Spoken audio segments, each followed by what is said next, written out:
So, which are you? A plotter, a pantser, a gardener, or an architect?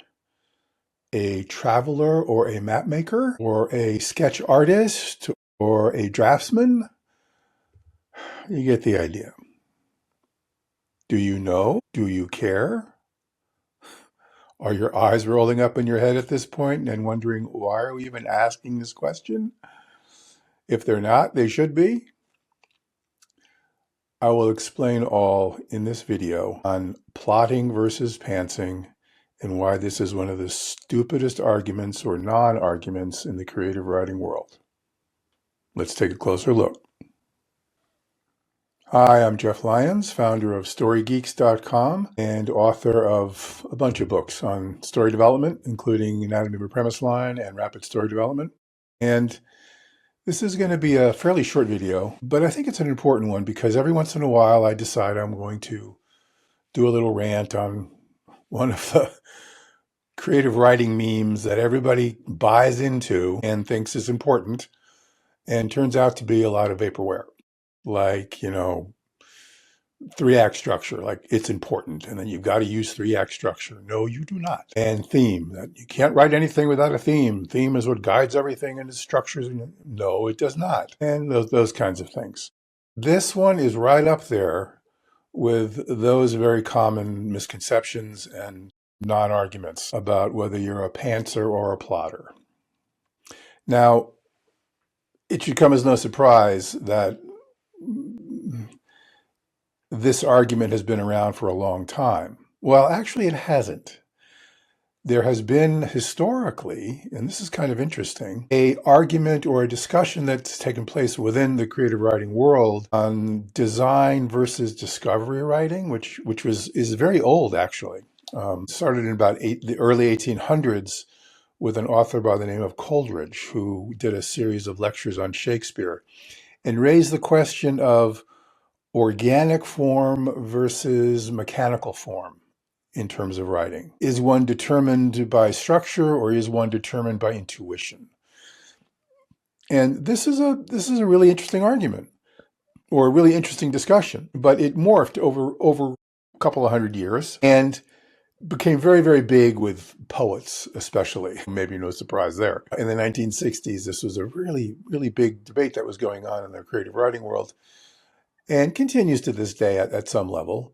But it really kind of morphed into this weird thing in the 1990s and 2000s with NaNoWriMo, the National Novel Writing Month that has since disappeared. God. And oddly enough, Stephen King is given credit for coming up with the idea of pantsing, because he used to describe his writing process as by the seat of his pants. And he and NaNoWriMo and a couple of other folks began to coin this term, pantsing versus plotting. So this is a really modern argument. This is a really modern idea and debate about plotting versus pantsing. And it was taken up historically by a lot of big writers, Stephen King, Henry James, Forrester, and others. They were more interested in the more literary criticism argument of organic versus mechanical, but it's the same principle. And in my opinion, all of them have this wrong. To even pose the question about mechanical versus organic is a misconception and a misinterpretation, a misunderstanding about the writing process. And that's what we're going to get into in here in a second. But first, let's define terms a little bit, because there may be some people out there who don't really understand what the hell do you talk about. What is this pantser versus plotter thing?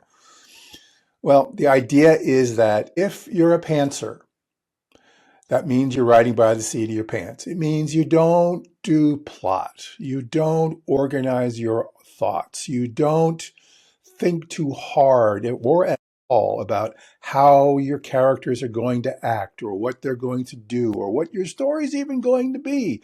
You're just going to let it kind of go. You're going to pants it by the seat of the pants, because stories write themselves, you see. Characters write themselves.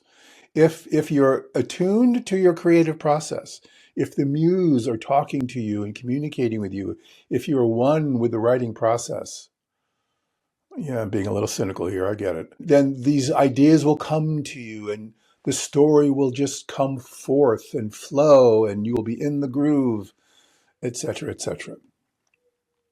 That's the idea of the pantsing. It's organic, whatever that means. Uh, I always thought organic meant no pesticides, but no, it means something else, I suppose. But it's natural. It's endemic. It's a part of your nature, your creative process. It's not something you control with your intellect. It's emotional. It's spiritual. It's emerges like a ooze. It just flows. Okay. That's what the pantsing is. And it's highly valued, especially by so-called literary writers. And I put quotes around that because that's another term that I have a problem with. Literary, because everything's literary. Literary means of the realm of literature, which means prose form or poetry. There's two forms. If it's one or the other, it belongs to literature. Stephen King is as much a piece of literature as Les Miserables. Okay, so if it's prose or poetry, it's literary. So there's really no such thing as literary fiction. All fiction is literary. But I get it. There's preconceptions about this, but that's a whole other videotape. The idea here is that we're talking about this natural, unforced, psychological, spiritual, sort of emotion thing that comes out of you, and your creativity is the thing, and it just kind of takes over and writes itself. Well, no. Stories don't do that. Characters don't do that. They do not write themselves, ever. But that's what pantsing is all about, okay? As opposed to plotting. Kind of obvious what that is, right? It's someone who sits down and organizes their thoughts. They come up with an outline. They come up with chapter breakouts. They come up with a synopsis. They plan their story. They know the beginning, they know the middle, they know the end. Whether they start at the end and work backward, whether they start at the beginning and work to the end, whether they start in the middle and go both ways, which some writers do. They plan, organize scenes. They're looking for the story math, that I call it. So do things add up? Is there story, narrative, cause, and effect? Moving tension, building tension. They know who the characters are. They understand their protagonist inside and out. They've done all the story development work to get the story into strong narrative position to begin to actually write narrative, real manuscript pages. They do the plotting. They're the architects. They're the map makers. They're the plotters, right? And there is this weird tendency for people to think they've got to be in one camp or the other. This is why the argument is so misdirected, in my opinion, because there's no such thing as a pantser. There's no such thing as a plotter. There's only writers who have process. And you will do both of these things all the time as a writer. Doesn't matter what you're writing, whether it's a 30-second TV commercial or a 5,000-page literary whatever. You will do both of these things. You can't not plot. Everybody does it, even the pantsers. Think about it. I'm a pantser. I'm just going to let the muse flow and let my creativity take over. Okay, you got a scene. You're a pantser. You got a scene. You got to write the next scene. You're going to stop and tell me that you're not going to even think about that? You're just going to let something pop into your head?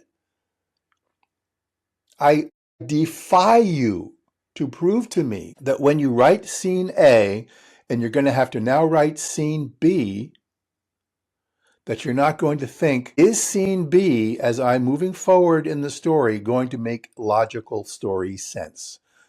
Is it going to be something that's going to help me move from here to here? And if you have that scene A, you've got scene pre-A. You've got the scene that led into scene A. Did that make sense? Did one lead to the other? If you just do that 3 scenes deep for the entire book of 5,000 pages, don't look now, but you're plotting. You're planning your scenes, even if it's just 1 or 2 scenes deep. Even pantsers have to do this. Every human being who writes creatively must think about the logic of the story math. They will do it at some level. And as soon as you do that, you're no longer musing it. You are now planning and plotting and thinking about the story math. You're doing story arithmetic. You're plotting. And that's okay for you pantsers. It's okay. And it's okay for those plotters to just sit and let their subconscious minds move. Because that's how you write a book or a screenplay or anything else. It's a combination and co-creation between your conscious mind and your subconscious mind. Those two minds are operating all the time in the creative process. That's what creativity is all about. And when you're in the groove and it feels like the story's writing itself, the characters are writing themselves, they're not. You're doing it. You're the writer. You're the only one who can. But it feels like they're doing it because you're in that story development groove. You've got the riverbanks. You've got the structure in place. It's working. Stuff's making sense. The story's being told that you want to tell. And it feels like it's just kind of coming out of you. It's flowing. It's pantsing. It's not. It's you being a conscious writer. Talk about conscious writer all the time, right? Know what you want to write, know how you want to do it, know why you want to do it the way you want to do it. Be conscious about your writing. To do that, you must pants and you must plot. You're going to do both whether you like it or not. That's what the real creative process involves. So as far back as Coleridge in 1817, when he did his lectures on Shakespeare, and raise this whole question of mechanical versus organic, all the way up to Stephen King and NaNoWriMo. Everybody's thinking about this in a very human way, because this is what we do as human beings. Our brains are made to do this. Break things apart, categorize, stick in boxes, get the categories. Where do you fit? Where do you fit? Where do you fit? And this just doesn't fit anywhere. There's no fitting. It just is. You are. And as frustrating as it may be to say something like that, that's how we operate as human beings and as creative people, as artists. You're going to do both. It's what happens to you when you get into this show versus tell debate as well. That's also a false dichotomy. And it's the same damn thing. You're going to tell your story, telling, exposition, right? Exposition. Tell. I'm giving more story details. I'm giving information to the reader. However entertaining that might be.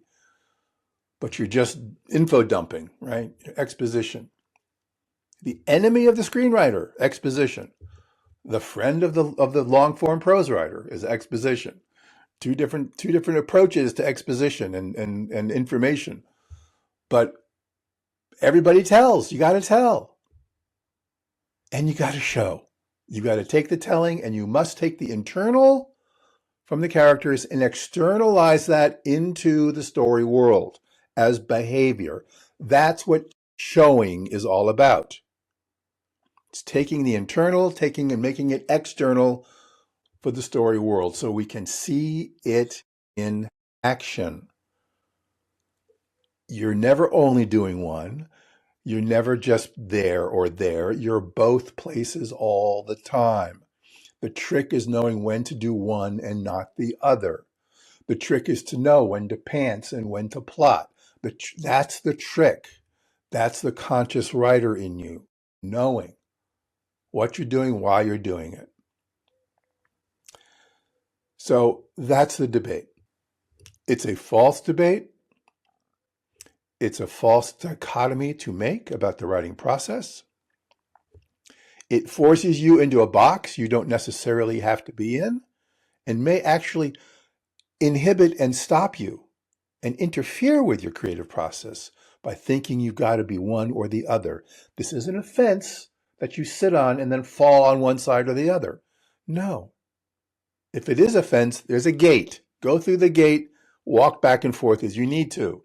Despite the historical argument that's out there, despite the legitimacy of that, because it is an interesting question. Organic versus mechanical, discovery versus design. I get it. But it's, again, a false argument, false dichotomy. So you do not have to take a stand here. You do not have to be one or the other. You are both. You will always be both. That's the nature of writing. That's the nature of the creative process. Problem solved.